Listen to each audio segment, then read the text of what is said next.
Hello student, I am Geeta Yadav. Today I teach you Tatsam. Tatsam means tat plus sum. tat means होता है उसके, सम means होता है समान. तत्सम उसके समान. हिंदी में बहुत से शब्द संस्कृत से सीधे आ गए हैं. जो हम हिंदी बोलते हैं उसमें कई शब्द ऐसे हैं, शब्द मीन्स वर्ड्स ऐसे हैं कि जो संस्कृत के सीधे ही संस्कृत में जो लैंग्वेज थी वही सीधे हिंदी में उसका यूज होने लगा है और वह आज भी उसी रूप में प्रयोग हो रहा है.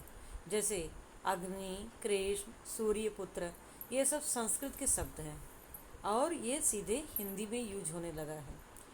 जिस शब्द में आधा अधूरा वर्ण होता है, तत्सम शब्द को पहचानने के लिए एक वो है कि उसमें आधा, जैसे ये अग्नि, ग जो है आधा, कृष्ण आधा, र आधा, तो ये सब यानी कि तत्सम जो रूप होता है, तत्सम जो होता है यानी जो संस्कृत में से उत्पन्न होता है वह तत्सम होता है, आधा शब्द होगा. जिस शब्द में आधा अधूरा वर्ण होता है, वर्ण किसे कहते हैं? जिसको हम इंग्लिश में अल्फ़ाबेट्स कहते हैं या हिंदी में अक्षर कहते हैं. जैसे क ख ग घ च छ ट ठ त थ A B C D, A to Z, uh to uh and क टू ज्ञ, ये सब जो है वर्ण कहलाते हैं. जैसे क हुआ, ज्ञ हुआ, ये सब क्या है? वर्ड्स कहते हैं. वह तत्सम शब्द होता है जिसे, जैसे अग्नि हुआ, प्रेम हुआ, श्रीमान, स्त्री, पुत्र, सूर्य, चंद्र आदि, ये सब कैसे हैं कि जो इनका प्रयोग आधे शब्दों में होता है, आधे शब्द ही इसके प्रयोग हुए हैं. जैसे अग्नि में ग, प्रेम में र, श्रीमान में श्री, स्त्री में आधा स, पुत्र, सूर्य, ये सब संस्कृत के हैं. संस्कृत से सीधे आकर हिंदी में ये वर्ण जो है शब्द का उपयोग होने लगा. अब इसमें को पहचानने के लिए हम एक नियम बनाए. नियम नंबर 1, तत्सम शब्द को पहचानने के लिए, देखो तत्सम शब्द पहचानने के लिए कुछ लेटर्स दिए यहाँ पर, यानी कुछ वर्ण दिए हैं. जैसे अक्ष, त्र, स्र, ज्ञ एंड स. ये शब्द जहाँ भी होंगे, ये पांचों अक्ष, त्र, स्र, ज्ञ एंड स, वहाँ ये तत्सम शब्द ही होगा. ये संस्कृत से ही आए हुए शब्द होंगे. ये लर्न कर लेने का हमेशा. अक्ष, त्र, स्र, ज्ञ एंड स, ये जहाँ पे आएंगे ये तत्सम शब्द ही होगा. तत्सम शब्द से अब हम तद्भव शब्द बना रहे हैं. जैसे तत्सम शब्द है क्षीर. क्षीर में मतलब आज वो शुद्ध रूप बन के खीर हो गया है. इसमें भी देखो अक्षर आया है. अक्षर तो हिंदी में अक्षर बोलते हैं. अक्षर ये भी तत्सम है.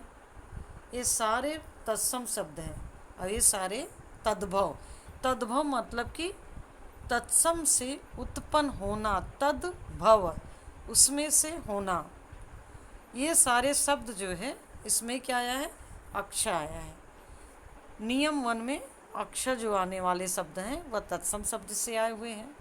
अब नियम 2, नियम 2 में है तत्सम में व, जिसका इंग्लिश होता है W या V, वो तद्भव में, वह शब्द तद्भव में क्या बन जाता है? ब, यानी कि जिसको हम इंग्लिश में बी कहते हैं. तत्सम होता है व और वह तद्भव में क्या कन्वर्ट हो जाता है? ब.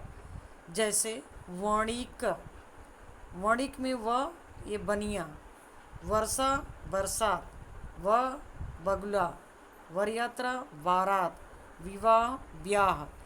यहाँ पे सारे व, जो व है वह किस में बदल गए, कन्वर्ट हो गए? ब में. व ये तत्सम शब्द होता है और ब जो है तद्भव शब्द होता है.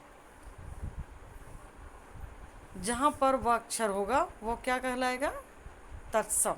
और जहाँ पे ब होगा वहाँ पे क्या कहलाएगा? तद्भव।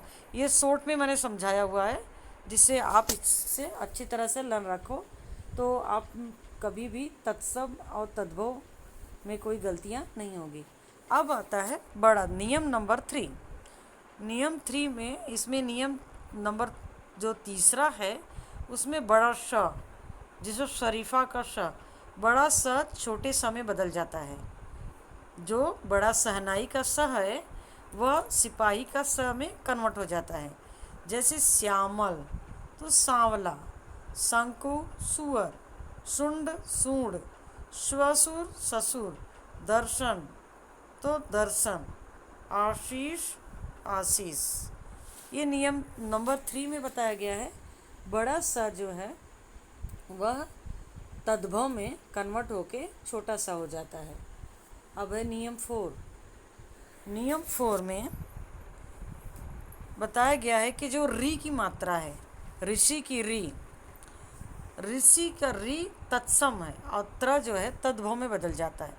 जो ऋषि वाला री है वह किस में कन्वर्ट हो जाता है? त्र, त्रिशूल का त्र में। जैसे रात्रि तो क्या? रात्रि तो रात, राजपुत्र तो राजपूत, श्रृंगार श्रृंगार, घृत घी, मृतिका मिट्टी। इस तरह से ये तद्भव में चेंज हो जाता है। नियम 5। अब नियम 5 में खास करके ध्यान देना है, ये जो सिंबल है इसको हम विसर्ग कहते हैं। इसे हम क्या कहते हैं? विसर्ग। विसर्ग का प्रयोग उन्हीं संस्कृत शब्दों में होता है जो हिंदी में उसी रूप में प्रचलित हैं। जैसे संस्कृत है कर्पूरः, उसका हिंदी क्या हो गया? कपूर। ज्येष्ठः तो उसका हिंदी क्या हुआ? ज्येष्ठ। ये अह का जो इसे अह में हम साउंड करते हैं। फिर उसके बाद आता है कुछ है कि चंद्राकार बिंदी। ये जो चंद्राकार बिंदी है ये जहाँ पर हो वहाँ हिंदी ही होता है कंपलसरी। जहाँ पर चंद्राकार बिंदी हो, अनुस्वार हो, वहाँ पर हिंदी होगा। जहाँ पर सिर्फ अनुस्वार एक पॉइंट ही हो वहाँ पर संस्कृत हो सकता है।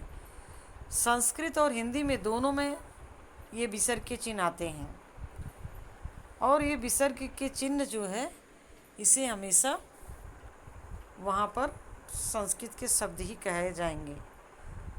और यहाँ पर मैं कुछ आप लोगों को PDF भेजती हूँ, जिससे आप लोग जो है अपनी बुक में तत्सम तद्भव के उदाहरण सेपरेट लिख लेना।